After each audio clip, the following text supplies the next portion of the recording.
നമസ്കാരം. ആടുജീവിതം നിരവധി ജീവിതങ്ങളുടെ ആരുമറിയാത്ത ഹൃദയ നൊമ്പരങ്ങളെ കുറിച്ച് ഒരു നജീബിന്റെ ജീവിതം വെച്ച് വിളിച്ചു പറയുവാൻ കാലം തിരഞ്ഞെടുത്ത പുസ്തകം. ഒളിച്ചു വയ്ക്കുവാനുള്ളതല്ല, വിളിച്ചു പറയുവാനുള്ളതാണ് കല എന്ന് ആരോ പറഞ്ഞപ്പോൾ ആ വാക്കുകൾ കൂട്ടിത്തുന്നിയത് ബെന്യാമിൻ എന്ന കാലം കാത്തുവെച്ച എഴുത്തുകാരന്.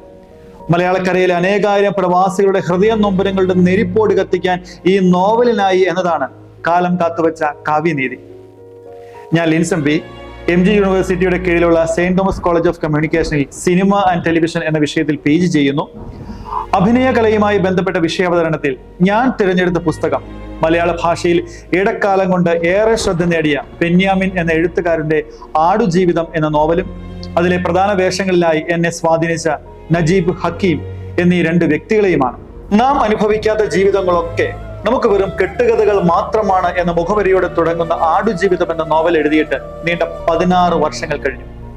ഇതിനിടയിൽ തലമുറകൾ മാറി മറിഞ്ഞിട്ടും ട്രെൻഡുകൾ പലതും ഔട്ട് ഓഫ് ട്രെൻഡ് ആയിട്ടും കാലത്തിനൊപ്പം നിറം മാറാതെ എവർഗ്രീൻ ട്രെൻഡായി പച്ചക്കൊടി പാറിച്ച് പിടിച്ചു നിൽക്കുന്നത് കഷ്ടപ്പാടുകളും ഒരു നേരത്തെ വയറു നിറയ്ക്കുവാൻ നെയ്തുകൂട്ടുന്ന സ്വപ്നങ്ങൾക്കിടയിലെ സങ്കടങ്ങളുമാണെന്ന് ആടുജീവിതം എന്ന പുസ്തകം വായിച്ച് പുറം കവറടയ്ക്കുമ്പോൾ നനയുന്ന കണ്ണുകൾ തുടയ്ക്കുന്നതിനിടയിൽ ഹൃദയദീർഘ നിശ്വാസത്തിന്റെ ഗദ്ഗതങ്ങൾ നമുക്ക് പറഞ്ഞു തരുന്നുണ്ട്.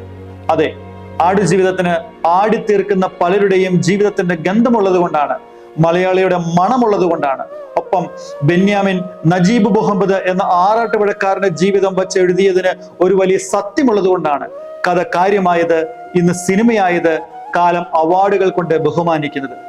അതെ, നോവൽ സാഹിത്യത്തിന് ആധുനിക കാലം നൽകിയ സംഭാവനകളിൽ ഒന്നാണ് ആടുജീവിതം. ഒരു ഗൾഫ് മലയാളിയുടെ നമുക്ക് വളരെ വ്യത്യസ്തമായ ഒരു ജീവിതാനുഭവത്തിന്റെ ചിത്രം വെളിപ്പെടുത്തുന്ന നാം അറിയാത്ത ജീവിതമാണ് മികച്ച നോവലിനുള്ള സംസ്ഥാന സാഹിത്യ അക്കാദമി പുരസ്കാരം ലഭിച്ച ആടുജീവിതത്തിലൂടെ ബെന്യാമിൻ നമുക്ക് വരച്ച് കാണിച്ചു തരുന്നത്. ചുരുക്കത്തിൽ, നോവലിലൂടെ ഒരു യാത്ര ചെയ്യുമ്പോൾ ഏതു മലയാളിയും ആഗ്രഹിക്കുന്ന പോലെ ജീവിത നിലവാരം ഉയർത്തുവാൻ ഗൾഫിലേക്ക് പറക്കുന്ന ഒരു സാധാരണ മലയാളിയാണ് നജീബ്. അവിടെ അയാൾ അനുഭവിക്കുന്ന നരകതുല്യമായ അടിമ ജീവിതമാണ് നോവലിന്റെ ഉള്ളടക്കം. അവിടെ എത്തുന്ന നജീബിനെയും കൂട്ടുകാരനായ ഹക്കിമിനെയും സ്പോൺസർ എന്നറിയപ്പെടുന്ന അർബാബ് കൂട്ടിക്കൊണ്ടുപോകുന്നു. ആടുകളെ വളർത്തുന്ന മസ്രയിലെ പണിക്കാരനായിട്ടാണ് ഇരുവരും എത്തുന്നത്. അനന്തമായ മണൽത്തിട്ടകൾക്കിടയിലെ ഒരു ആടു ഫാമിൽ ഹക്കിമിനെയും രണ്ടാമത്തേതിൽ നജീബിനെയും കൊണ്ടുചെന്നാൽ നല്ല ജോലി പ്രതീക്ഷിച്ച് പുതിയ വസ്ത്രങ്ങളും ഷൂവും ധരിച്ച നജീബിനെ കൊണ്ട് മുഷിഞ്ഞ മുഷിടുവാടയുള്ള വൃത്തികെട്ട ഒരു കുപ്പായവും ധരിപ്പിക്കുന്നു. വീടിന്റെ ഓർമ്മയിൽ ഉമ്മയും ഭാര്യയും സ്നേഹത്തിൽ പൊതിഞ്ഞു തന്ന അച്ചാറു കുപ്പിയുമായി നാടിന്റെ ഓർമ്മകളിൽ വറച്ചട്ടിയിൽ നിന്ന് എരിതിയിലേക്ക് എന്ന നിലയിൽ മരുഭൂമിയിലെ ദിവസങ്ങൾ കഷ്ടപ്പാടിന്റെയും ദുഃഖത്തിന്റെയും ഒക്കെ ഇടയിൽ തള്ളി നീക്കുന്നു. നോവലിലെ കഥ മുന്നോട്ട് നീങ്ങുന്നതിനിടയിൽ നജീബിന്റെ മസ്രയിൽ നിന്നും രക്ഷപ്പെടുവാനുള്ള ആദ്യ പരിശ്രമം പരാജയപ്പെടുകയും അതിൽ ഒരാട് ബലിയാടാവുകയും ചെയ്തത് ഹൃദയഭേദകമായി ആവിഷ്കരിക്കുന്നുണ്ട്. ഇടയ്ക്ക് നാടിനെ കുറിച്ചും വീടിനെ കുറിച്ചുമുള്ള ഓർമ്മകൾ മുറുകുന്ന സമയത്ത് എഴുതുന്ന നജീബിന്റെ കത്ത് വായിക്കുമ്പോൾ ഏത് കഠിന ഹൃദയനും പൊട്ടിക്കരഞ്ഞു പോകും. നിസ്സഹായനായി പൊരിവെയിലത്ത് ആടിനെ മേയ്ക്കുന്ന ഒരാട്ടിടയൻ തന്റെ ജോലിയെ ഭാര്യയ്ക്ക് മുമ്പിൽ അവതരിപ്പിക്കേണ്ടതില്ല എന്ന ചിന്തയോടെ കള്ളം എഴുതുന്ന നജീബിനെ വായിക്കുമ്പോൾ ശരാശരി അഭിമാനിയായ ഏതൊരു പ്രവാസി മലയാളിയെയും പോലെ നജീബും ചിന്തിക്കുന്നു എന്നത് പ്രവാസികൾക്കെങ്കിലും ജീവിതബന്ധിയാണ്. മാസങ്ങളോളം കുളിക്കാത്ത നജീബിന് മഴത്തുള്ളികൾ ദേഹത്ത് വീഴുമ്പോഴുണ്ടാകുന്ന അസ്വാസ്ഥ്യം പറഞ്ഞറിയിക്കാൻ പറ്റാത്തതാണ്. നജീബിന്റെ ജീവിതത്തിന് ചെറിയ പ്രതീക്ഷകൾ കൊടുത്തുകൊണ്ടിരുന്നത് അടുത്ത മസ്രയിൽ നിന്ന് ഇടയ്ക്ക് ഓടിയെത്തുന്ന ഹക്കീം എന്ന സുഹൃത്ത് തന്നെയാണ്. നജീബിന്റെ ജീവിതത്തിന് പ്രതീക്ഷ കൊടുക്കുന്ന കഥാപാത്രം. ഹക്കീമിന്റെ മസ്രയിൽ ഇബ്രാഹിം ഗാദ്രി എന്ന ഒരു പുതിയ വേലക്കാരൻ കടന്നു വരുന്നുണ്ട്. അപ്പോൾ നജീബിനുണ്ടാകുന്ന അസൂയ വായനക്കാരനെ രസിപ്പിക്കുന്നതാണെങ്കിലും മിണ്ടാൻ ഒരാൾ കൂടെയില്ലാത്തതിന്റെ ദുഃഖം പറഞ്ഞറിയിക്കുവാൻ പറ്റാത്തതാണെന്നും നമുക്കിവിടെ മനസ്സിലാക്കാം. പിന്നീട് നജീബും ഹക്കീമും ഇബ്രാഹിം ഗാദ്രിയും ഒന്നിച്ച് ആ നരകത്തിൽ നിന്ന് രക്ഷപ്പെടാൻ തീരുമാനിക്കുന്നു. മൂത്ത അർബാബിന്റെ മകളുടെ കല്യാണത്തിന് അർബാബുമാർ പോയപ്പോൾ മൂവരും രക്ഷപ്പെട്ടു. രാത്രിയെന്നോ പകലെന്നോ ഭേദമന്യേ അവർ ഓടുകയും നടക്കുകയും ചെയ്തു. ദിവസങ്ങളോളം അവർ വെള്ളം കുടിക്കാതെ ഭക്ഷണം കഴിക്കാതെ യാത്ര തുടരുന്നു. ഹക്കീം വെള്ളമില്ലാതെ പരിഭ്രാന്തനായി മണ്ണ് വിഴുങ്ങി രക്തം ഛർദ്ദിക്കുന്നു. പുറകെ വന്ന മണൽ കൊടുങ്കാറ്റിൽ പറന്നു വന്നടിഞ്ഞ മണൽക്കൊനയിൽ ഹക്കീം അകപ്പെട്ടു മരണപ്പെടുന്നു. ദുഃഖത്തിന്റെ പാരമ്യത്തിൽ പ്രിയ സുഹൃത്തിനെ ഉപേക്ഷിച്ച് ഹക്കീം ഇല്ലാതെ നജീബും ഇബ്രാഹിമും യാത്ര തുടരുന്നു. പിറ്റേന്ന് അവർ ദേശീയപാതയ്ക്ക് അരികിലെത്തിയപ്പോൾ നജീബിനെ ഉപേക്ഷിച്ച് ദൈവദൂതനെ പോലെ കൂടെയുണ്ടായിരുന്ന ഇബ്രാഹിം അപ്രത്യക്ഷനാകുന്നു. പിന്നീട് മലയാളികളുടെ പരിചരണത്തിൽ സുഖം പ്രാപിച്ച് മനുഷ്യക്കോലത്തിലാകുന്ന നജീബ് അവസാനം സ്വന്തം മണ്ണിലെത്തിച്ചേരുന്നു. എന്നാൽ കഥയുടെ ഇടയിൽ അയാൾ തിരിച്ചറിയുന്ന വലിയൊരു സത്യം അയാളുടെ ചങ്ക് തകർക്കുന്നത് ഏത് വായനക്കാരനെയും വേദനിപ്പിക്കും. നജീബിനെ പിടിച്ചുകൊണ്ടുപോയ ആ അർബാബിന്റെ വിസക്കാരനല്ലായിരുന്നു നജീബ് എന്ന സത്യം. ബെന്യാമിന്റെ ആടുജീവിതം അനുഭവ സാക്ഷ്യങ്ങളിൽ നിന്നും രേഖപ്പെടുത്തിയ അതിമനോഹരമായൊരു നോവലാണ്. ജീവിതം ചുട്ടുപൊള്ളുമ്പോഴും അല്പം നർമ്മമൊക്കെ മേമ്പൊടിയായി ചേർത്തിട്ടുണ്ട് എന്നതും നോവലിന്റെ ഒരു പ്രത്യേകത തന്നെ. പ്രവാസത്തിന്റെ മണൽപ്പരപ്പിൽ നിന്നും രൂപം കൊണ്ട മഹത്തായ ഒരു ഗ്രന്ഥം.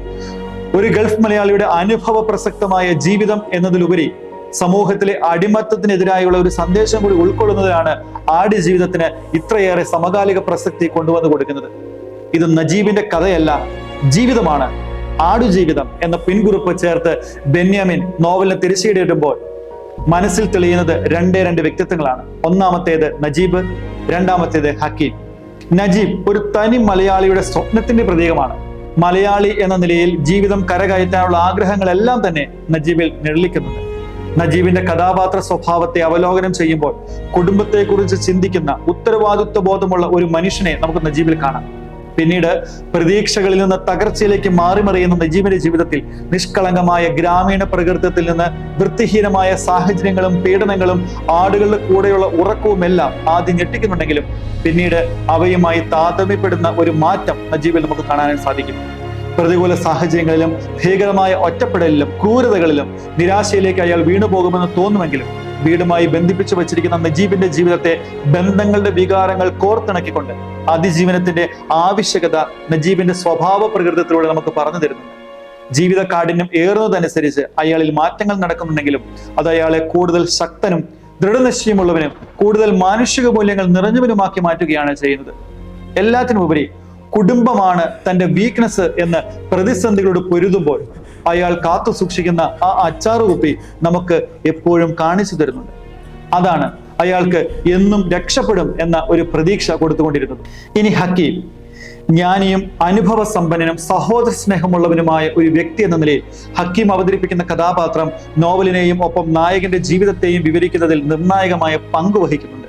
നജീബിനെ പോലെ സമാനമായ അവസ്ഥയിലൂടെയാണ് അയാളും കടന്നു പോകുന്നതെങ്കിലും അത് വകവയ്ക്കാതെ കൂട്ടുകാരനെ പരിഗണിക്കുന്ന ഹക്കീമിന്റെ സാന്നിധ്യവും സ്നേഹവും നജീബിന് വലിയ പിന്തുണയും മാർഗനിർദ്ദേശവും നൽകുന്നുണ്ട്. അതിനാൽ നജീബിന് അനുഭവിക്കേണ്ടി വരുന്ന വലിയ കഷ്ടപ്പാടുകൾ അഭിമുഖീകരിക്കാൻ, രക്ഷപ്പെടാൻ, വഴികാട്ടിയാകാൻ ഹക്കീം എന്ന വ്യക്തി സഹായകമാകുന്നു. നജീബിൽ ഹക്കീം ചെലുത്തിയ സ്വാധീനം കാണിക്കുന്നത് മാനുഷിക ബന്ധത്തിന്റെയും സഹോദര സ്നേഹത്തിന്റെയും പ്രാധാന്യത്തെയാണ്. ഒരു ഉപദേഷ്ടാവെന്ന നിലയിലും നല്ലൊരു സുഹൃത്തിന്റെ മാതൃകയായും ഹക്കീം വഹിച്ച പങ്ക് നജീബിന്റെ ജീവിതത്തിലുള്ള ഉത്തേജകമായി വർദ്ധിച്ചിട്ടുണ്ട്. അതായത് ശക്തനായ ഒരു സുഹൃത്ത്, പ്രശ്നങ്ങളിലെ പരിഹാര ചിന്തകൻ, മോട്ടിവേറ്റർ എന്നൊക്കെയുള്ള വേഷപ്പകർച്ചകൾ ഹക്കീം എന്ന സഹയാത്രികൻ ഈ നോവലിൽ നിറഞ്ഞാടി തീർത്തിട്ടുണ്ട്. ചുരുക്കത്തിൽ 3 വർഷം 4 മാസം 9 ദിവസം ഈ കാലയളവിൽ നജീബ് കുളിച്ചിട്ടില്ല, പല്ല് തേച്ചിട്ടില്ല. അതൊന്നും അത്ര വലിയ കാര്യമായി അയാൾക്ക് തോന്നിയിട്ടില്ല. അർബാബിന്റെ ക്രൂരത നിറഞ്ഞ മുഖമല്ലാതെ മറ്റൊരു മനുഷ്യജീവിയെ അയാൾ കണ്ടിട്ടില്ല. മതിയാവോളം ഭക്ഷണം കഴിച്ചിട്ടില്ല, മനസ്സറിഞ്ഞ് ചിരിച്ചിട്ടില്ല, ഒരിത്തിരി തണലെത്തിരുന്നിട്ടില്ല. എന്നിട്ടും അയാൾ ജീവിച്ചില്ലേ? തളർന്നു വീണെടുത്തെല്ലാം എഴുന്നേറ്റില്ലേ? ഒടുവിൽ ഇതിനെയെല്ലാം അതിജീവിച്ചില്ലേ? അവിടെയാണ് നാം നജീബിനെ പഠിക്കേണ്ടത്. മലയാളിയുടെ ഗൾഫ് ജീവിതത്തെക്കുറിച്ചുള്ള ഈ കഥ നമ്മുടെ പല സങ്കല്പങ്ങളും തിരുത്തി കുറിക്കുന്നതാണ്. മരുഭൂമിയുടെ പ്രത്യേകതകളും സവിശേഷതകളും പ്രതിഭാസങ്ങളും മറ്റൊരു കൃതിയിലും ഇതുപോലെ പരാമർശിച്ചുണ്ടാവില്ല. നജീബിൽ നിന്നും നമുക്ക് കിട്ടുന്നത് ജീവിതത്തിലെ പ്രതിസന്ധികൾ തരണം ചെയ്യാനുള്ള ഊർജ്ജമാണ്. ചെറിയ കാര്യങ്ങളിൽ പോലും തളരുന്ന നാം അയാളുടെ ജീവിതത്തെ ഓർക്കുക. മനുഷ്യന്റെ സഹനശക്തി എത്ര വലുതാണെന്ന് നമുക്ക് ബോധ്യമാകും. നന്ദി.